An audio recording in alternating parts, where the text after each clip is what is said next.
Hello അസ്സാം വലൈക്കും welcome back. അപ്പം ഇന്ന് നമ്മൾ സാധാരണ കാണുന്ന വ്ളോഗല്ല. ഇന്നത്തെ ഡിഫറൻസ് എന്താണെന്ന് വെച്ച് കഴിഞ്ഞാൽ ഞാൻ മുമ്പ് ഒരു 2 കൊല്ലം മുമ്പ് അപ്ലോഡ് ചെയ്തിട്ടുള്ള ഈ മിനി സ്വിം മെഷീൻ്റെ ഒരു വീഡിയോ ഉണ്ടായിരുന്നു. ആ വീഡിയോക്കാണ് എനിക്ക് യൂട്യൂബിൽ ഏറ്റവും കൂടുതൽ വ്യൂവേഴ്സ് ഉള്ളത്. ഒരു 10K പ്ലസ് വ്യൂസ് ഉണ്ട്. അതേപോലെ തന്നെ എൻ്റെ യൂട്യൂബിൽ കേട്ടോ. ഓക്കെ, അതേപോലെ തന്നെ ഏറ്റവും കൂടുതൽ കമൻറ്റ് വന്നിട്ടുള്ളത് ഈ വീഡിയോക്കാണ്. അപ്പം എനിക്ക് തോന്നി ഇതിന് ഇപ്പോഴും ആവശ്യക്കാർ അല്ലെങ്കിൽ ഇതിനെക്കുറിച്ച് അറിയാൻ ഇപ്പോഴും ആളുകളുണ്ട് എന്നുള്ളത്. അപ്പം ഞാൻ വിചാരിച്ചു ഇത് എനിക്ക് ഇപ്പം 2 കൊല്ലമായല്ലോ, അപ്പം എത്രത്തോളം യൂസ്ഫുൾ ആയിട്ടുള്ള ഒരു പ്രൊഡക്റ്റ് ആണെന്നുള്ളത് കമൻറ്റിൻ്റെ അടിസ്ഥാനത്തിൽ ഒന്ന് പറയാമെന്ന് വിചാരിച്ചു. കാരണം കമൻറ്റിന് റിപ്ലൈ കൊടുത്തിട്ടും പിന്നെ ചില കമൻസ് ഒക്കെ സെയിം ആയിട്ടാണുള്ളത്. അപ്പം ഞാൻ കമൻറ്റ് വെച്ചിട്ടാണ് നിങ്ങളുടെ അടുത്ത് പറയുന്നത്. ഈ പ്രൊഡക്റ്റിന്റെ കംപ്ലീറ്റ് റിവ്യൂ ഞാൻ എല്ലാ നൂക്ക് ആൻഡ് കോർണേഴ്സും എന്താണെന്ന് ഡീറ്റെയിൽ ആയിട്ട് പറഞ്ഞിട്ടുള്ള ഒരു വീഡിയോ ഉണ്ട്. ആ വീഡിയോ ഞാൻ ഇതിൽ ഐക്കാർഡായിട്ടും എൻഡ് സ്ക്രീനായിട്ടൊക്കെ കൊടുക്കാം.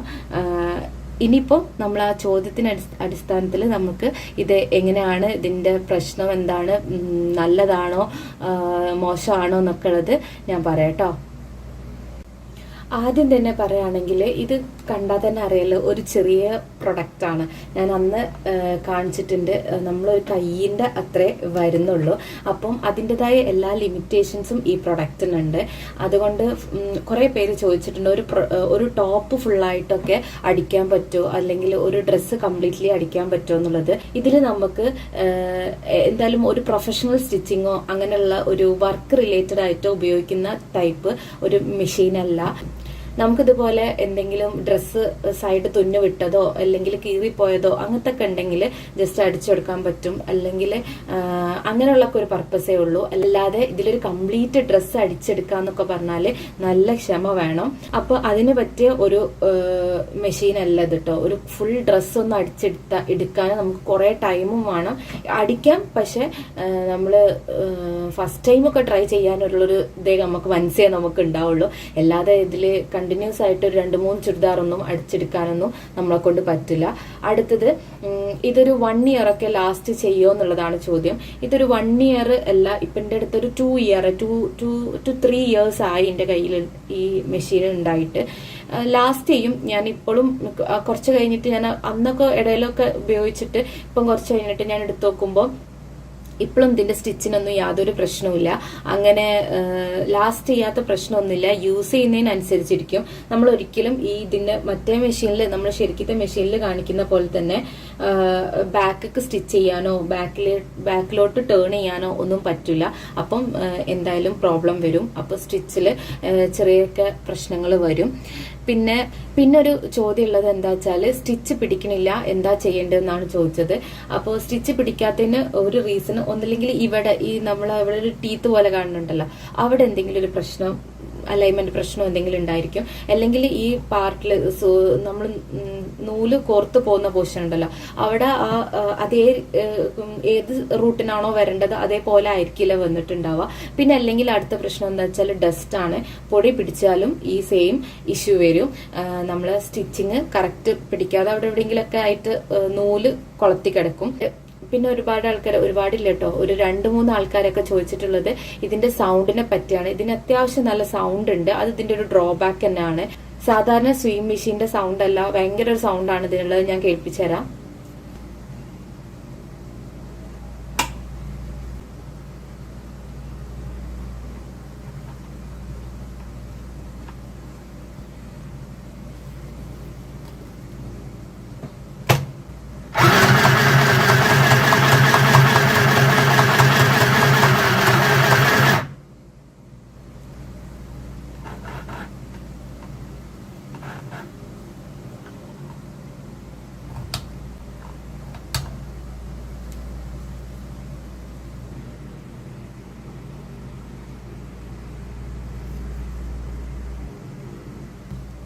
അപ്പോൾ ഇപ്പോൾ കേട്ടല്ലോ ഇതിന്റെ സൗണ്ട് അല്ലേ. ഈ ചെറിയൊരു സാധനത്തിന് വലിയ സൗണ്ടാണ് വരുന്നത്. ഇതിന്റെ ലൈറ്റിനോ കാര്യത്തിനൊന്നും ഇപ്പോഴും യാതൊരു പ്രശ്നവും ഇല്ല. എല്ലാം ഇപ്പോഴും ഓക്കെ തന്നെയാണ്. അപ്പോൾ സ്റ്റിച്ച് ചെയ്തതും കണ്ടല്ലോ, സ്റ്റിച്ചിങ്ങിനൊന്നും യാതൊരു പ്രശ്നവും ഇപ്പോഴും ഇല്ല. അതുകൊണ്ട് ഞാൻ പറഞ്ഞത്, എനിക്ക് തോന്നിയത് ഇതൊരു പ്രൊഫഷണൽ സ്റ്റിച്ചിങ്ങിനൊന്നും പറ്റൂല, പക്ഷെ നമുക്ക് സൈഡ് അടിക്കാനും അതേപോലെ തന്നെ എന്താ പറയുക തുന്നു വിട്ടതും ഒക്കെ അടിക്കാനൊക്കെ പറ്റും. പിന്നെ അടുത്ത ചോദ്യം വന്നത് ഓയിൽ ഇടണമെന്ന്. ഇതിലങ്ങനെ ഓയിൽ ഇടണമെന്നൊന്നും എനിക്ക് ഇതുവരെ തോന്നിയിട്ടില്ല. ഓയിൽ ഇടേണ്ട ആ ഒരു അങ്ങനത്തെ എന്താണ് പാർട്സുകളൊന്നും ഇതിനില്ലല്ലോ. ഉള്ളിലുള്ളതൊന്നും നമുക്ക് നേരെ ഓയിൽ ചെയ്യാൻ പറ്റുന്ന രീതിക്കുള്ള ഒരു സാധനങ്ങളും പുറത്ത് വിസിബിൾ അല്ല. അതുകൊണ്ട് ഓയിൽ ചെയ്യേണ്ടതായിട്ടുള്ള ഒന്നും ഒരു സാധ്യതയും ഞാൻ കാണുന്നില്ല. പിന്നെ എൻ്റെ കയ്യിലുള്ളത് ഇപ്പോഴും വർക്ക് ചെയ്യണ്ടോ എന്ന് ചോദിച്ച ആൾക്കാരുണ്ട്. എൻ്റെ കയ്യിലുള്ളത് ഇപ്പോഴും വർക്ക് ചെയ്യാണ്ട്, വലിയ പർപ്പസിന് എടുക്കാൻ അങ്ങനെ വല്ലാണ്ടൊന്നും വർക്ക് ചെയ്യൂല. അതായത് എനിക്ക് പകുതിക്കല്ലിട്ട് നിർത്തി പോകേണ്ടി വരും. അതുകൊണ്ട് അങ്ങനത്തെ പർപ്പസിനായിട്ട് ഞാൻ വർക്ക് ചെയ്യിപ്പിക്കുന്നില്ല. ഇങ്ങനെ ചെറിയ ചെറിയ തുന്നു വിട്ടത് പോലത്തെ കാര്യങ്ങൾക്കൊക്കെ ഞാൻ നേരത്തെ പറഞ്ഞ പോലുള്ള ചെറിയ ചെറിയ കാര്യങ്ങൾക്ക് വേണ്ടിയിട്ടൊക്കെ ഒന്ന് ജസ്റ്റ് ഒന്ന് അടിച്ചു കൊടുക്കണം എന്ന് തോന്നുന്നതിന് മാത്രം ഉപയോഗിക്കാനേ പറ്റുള്ളൂ. ടോപ്പ് ഷേപ്പ് ചെയ്യുക അതൊക്കെ ചോദിച്ചിട്ടുണ്ട്. ടോപ്പ് ഷേപ്പ് ചെയ്യാനൊക്കെ പറ്റും. പിന്നെ ഇതിൽ ഉപയോഗിക്കുന്ന ത്രെഡിന്റെ ടൈപ്പ് ഏതാണെന്ന് ചോദിച്ചിട്ടുണ്ട്. നോർമൽ ത്രെഡ് തന്നെയാണ്. നമ്മൾ മറ്റേ മെഷീനിൽ എങ്ങനത്തെ ത്രെഡാണ് യൂസ് ചെയ്യുന്നത് അതേപോലത്തെ നോർമൽ ത്രെഡ് തന്നെയാണ് ഇതിനെ യൂസ് ചെയ്തിട്ടുള്ളത്. പിന്നെ ചോദിച്ചിട്ടുള്ളത് ഈ മെഷീന് വാങ്ങിയിട്ട് നമുക്ക് പഠിക്കാൻ പറ്റുമോ എന്നുള്ളതാണ്. നമുക്ക് എന്തായാലും ഒരു മെഷീന് വാങ്ങുമ്പോൾ കുറച്ച് കോസ്റ്റ്ലി ആണ്. ഇപ്പോൾ ഓൺലൈനിലൊക്കെ നോക്കുകയാണെങ്കിലും ഒരു 15,000 16,000 ഒക്കെ തന്നെയാണ് ഒരു ഉഷന്റെ സ്വിമ്മിങ് മെഷീനിന് വരുന്നത്. അതൊക്കെ വെച്ച് നോക്കുമ്പോൾ അഫോർഡബിൾ ആണ്. 1,000 rupees 1,100 rupees ഒക്കെ തന്നെ ഉള്ളൂ. 1,700 600 ഒക്കെ ഇപ്പോൾ ഫ്ലിപ്കാർട്ടിൽ കുറച്ചും കൂടി അപ്ഗ്രേഡ് ചെയ്തതുണ്ട്. പക്ഷെ ഇത് വാങ്ങിക്കാണ്ട് ഒരു സ്റ്റിച്ചിങ് പഠിക്കാന്ന് ഉള്ളതിനെ കൊണ്ട് എനിക്ക് ഒപ്പീനിയൻ ഇല്ല. കാരണം സ്റ്റിച്ചിങ് പഠിക്കുന്ന സമയത്ത് നമുക്ക് ഒരുപാട് മിസ്റ്റേക്കും ബാക്ക് സ്റ്റിച്ചിങ്ങും ഒക്കെ വരും. അപ്പോൾ ആ ഒരു സമയത്ത് ഉപയോഗിക്കാൻ പറ്റിയതാണെന്ന് എനിക്ക് തോന്നണില്ല. കാരണം നമുക്ക് സ്റ്റിച്ചിങ് ഒക്കെ പഠിക്കുമ്പോൾ നല്ല മെഷീനായാലേ നമുക്ക് പഠിച്ചുകൊണ്ട് കണ്ട് തീർക്കാൻ പറ്റുള്ളൂ. അല്ലാതെ ഇത് വെച്ചിരിക്കുകയാണെങ്കിൽ ഇതാണോ ശരിയാക്കേണ്ടത് സ്റ്റിച്ചിങ് ആണോ ശരിയാക്കേണ്ടത് എന്നുള്ള നമുക്ക് തീരുമാനിക്കാൻ കഴിയില്ല. അതുകൊണ്ട് ഇതിൽ സ്റ്റിച്ചിങ് പഠിക്കാന്നുള്ള പർപ്പസിൽ വാങ്ങരുത്. കുറച്ചൊക്കെ സ്റ്റിച്ചിങ് അറിയുന്ന ആളുകളാണെങ്കിൽ നമുക്കിത് വാങ്ങി നോക്കാം. അപ്പോൾ ഏകദേശം ഒരു ABCD ഒക്കെ അറിയുന്ന ആളുകൾ ഉണ്ടാവുമല്ലോ, അങ്ങനെയുള്ള ആളുകൾക്ക് ഇത് വാങ്ങി നോക്കാം. അല്ലാത്ത ആളുകൾ എൻ്റെ ഒരു ഒപ്പീനിയനിൽ പഠിക്കാൻ വേണ്ടിയിട്ട് ഇത് വാങ്ങണ്ട. ഒരു 1,000 rupees അല്ലെങ്കിൽ 1,500 rupees വേസ്റ്റ് ആവുകയാണ് ചെയ്യുക. അത് വെച്ചിട്ട് നമ്മൾ അതിനെക്കാട്ടി ബെറ്റർ കുറച്ച് എമൗണ്ട് സേവ് ചെയ്തിട്ട് മറ്റേത് വാങ്ങാന്നുള്ളതാണ്. നല്ല ബ്രാൻഡിന്റെ ഏതെങ്കിലും ഒക്കെ വാങ്ങാണ് നല്ലതെന്നാണ് എനിക്ക് തോന്നുന്നത്. പിന്നെ ബാറ്ററി ഇടുമ്പോൾ ഇതിൽ താഴെയായിട്ട് ബാറ്ററിക്കുള്ള ഒരു ഏരിയ ഉണ്ട്. ഇത് ലൈറ്റിന്റെ സ്വിച്ച് ഓഫ് ആക്കാം. ഇതിന്റെ ബാക്കിലായിട്ട് ബാറ്ററിക്കുള്ളൊരു സ്പേസ് ഉണ്ട്. ഓക്കെ, അപ്പോൾ ഈ ബാറ്ററി ഇട്ടിട്ട് യൂസ് ചെയ്യുന്നവര് ചോദിച്ചിട്ടുള്ള പിന്നത്തെ കാര്യം എന്താ വെച്ചാല്, ബാറ്ററി ഇട്ട് യൂസ് ചെയ്യുമ്പോൾ ഇത് അധികം ചൂടാകുന്ന പോലെ തോന്നുന്നുണ്ട് എന്നാണ് പറഞ്ഞിട്ടുള്ളത്. അത് ഒബ്വിയസ്ലി ഉണ്ട്. ബാറ്ററി ഇട്ട് യൂസ് ചെയ്യുമ്പോൾ ചൂടാകുന്നുണ്ട്. ഞാൻ അധികം ബാറ്ററി ഇട്ട് യൂസ് ചെയ്തിട്ടില്ല. ഞാൻ ഒരു പ്രാവശ്യത്തെ ഉപയോഗിച്ചിട്ടുള്ളൂ. ബാറ്ററി ഇട്ട് യൂസ് ചെയ്താൽ വേറെയും പ്രശ്നങ്ങളുണ്ട്. നമ്മൾ പവറിൽ വർക്ക് ചെയ്യിപ്പിക്കുന്ന പോലെയല്ല, സ്റ്റിച്ചിന്റെ സ്പീഡ് കുറയും. അതേസമയം തന്നെ പെട്ടെന്ന് ആ ബാറ്ററി ചാർജും കഴിയൂട്ടോ. ബാറ്ററി അധികം കാലമൊന്നും നിൽക്കില്ല, പെട്ടെന്ന് ബാറ്ററി തീർന്നും പോകും. അപ്പം ബെറ്റർ യൂസ് പവർ തന്നെയാണ്. പിൻ ചെയ്തിട്ട് പവർ വെച്ചിട്ട് തന്നെ യൂസ് ചെയ്യാണ് എനിക്ക് കുറച്ചും കൂടി കൺവീനിയന്റ് ആയിട്ട് തോന്നുന്നത്. ഇതിന്റെ ഓർഡർ നമ്പർ ചോദിച്ചവരുണ്ട്. ഇത് ഞാൻ പറഞ്ഞല്ലോ, നിങ്ങൾ വാങ്ങുകയാണെങ്കിൽ ഇങ്ങനെ ചെറിയ ചെറിയ കാര്യത്തിന് മാത്രമാണെങ്കിൽ വാങ്ങിയാൽ മതി. വലിയ പർപ്പസിനാണെങ്കിൽ ഇത് വാങ്ങണ്ടെന്നാണ് എന്റെ ഒപ്പീനിയന്. പിന്നെ അങ്ങനെ കുഞ്ഞു പർപ്പസിന് ആവശ്യമുള്ളവരാണെങ്കിൽ ഞാൻ എന്തായാലും ഓർഡർ നമ്പർ അല്ലെങ്കിൽ ചില്ലെക്സ് ഫ്ലെക്സിന്റെ ഡീറ്റെയിൽസ് ഞാൻ ഡിസ്ക്രിപ്ഷനിൽ കൊടുക്കാം. പിന്നെ ഇതിന് ഡാമേജ് വന്നിരുന്നോന്ന് എന്നോട് ചോദിച്ചവരോട് എനിക്ക് എന്റെ കേസ് ഞാൻ പറഞ്ഞല്ലോ, വലിയ ഡാമേജുകളൊന്നും വന്നിട്ടില്ല. എനിക്ക് ഡാമേജ് ഒക്കെ വന്നിട്ടുണ്ട്, പക്ഷെ ഡാമേജ് ഒക്കെ എനിക്ക് ക്യൂർ ചെയ്യാൻ പറ്റിയ ടൈപ്പ് ഡാമേജുകളാണ്. വലിയ വലിയ ഡാമേജുകളൊന്നും വന്നിട്ടില്ല.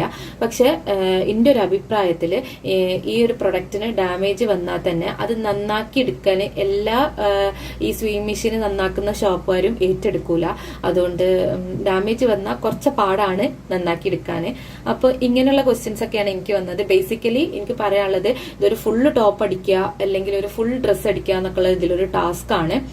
അപ്പം പിന്നെ നമുക്ക് കുഞ്ഞു കുഞ്ഞു കാര്യങ്ങൾക്കൊക്കെ വേണമെങ്കിൽ ഇത് യൂസ്ഫുൾ ആണ്. അങ്ങനെയുള്ള പർപ്പസിനാണെങ്കിൽ ഒരു 1,600 ഒക്കെ, ഇതിപ്പോ 1,100 തന്നെ 1,100 ആ ഒരു റേഞ്ചിൽ വാങ്ങിയതാണ് ഞാൻ. ഇപ്പൊ 1,600 ഫ്ലിപ്കാർട്ടിലൊക്കെ അവൈലബിൾ ആയിട്ടുള്ളതുണ്ട്. ഇത്തിരി അപ്ഗ്രേഡേഷൻ ഒക്കെ വന്നിട്ടുള്ളത്. അത് വേണ്ടിയവര് അത് യൂസ് ചെയ്താൽ മതി. ഞാൻ ഇതേപോലെ ലിങ്ക് ഷെയർ ചെയ്യാം. ഇതിൻ്റെതോ ഇതുപോലെയുള്ളത് വേറെ കുറച്ച് മുമ്പ് വാങ്ങിയതാണല്ലോ, അപ്പോൾ ഇത് അവൈലബിൾ ആണോ എന്ന് എനിക്കറിയില്ല. അല്ലെങ്കിൽ ഇതിൻ്റെതോ ഇതുപോലെയുള്ള വേറെ പ്രൊഡക്ട്സിന്റെ ലിങ്ക് ഞാൻ പ്രൊവൈഡ് ചെയ്യാം. അപ്പൊ അത്രയ്ക്കാണ് ഈ ഒരു പ്രൊഡക്റ്റിനെ കുറിച്ച് പറയാനുള്ളത്.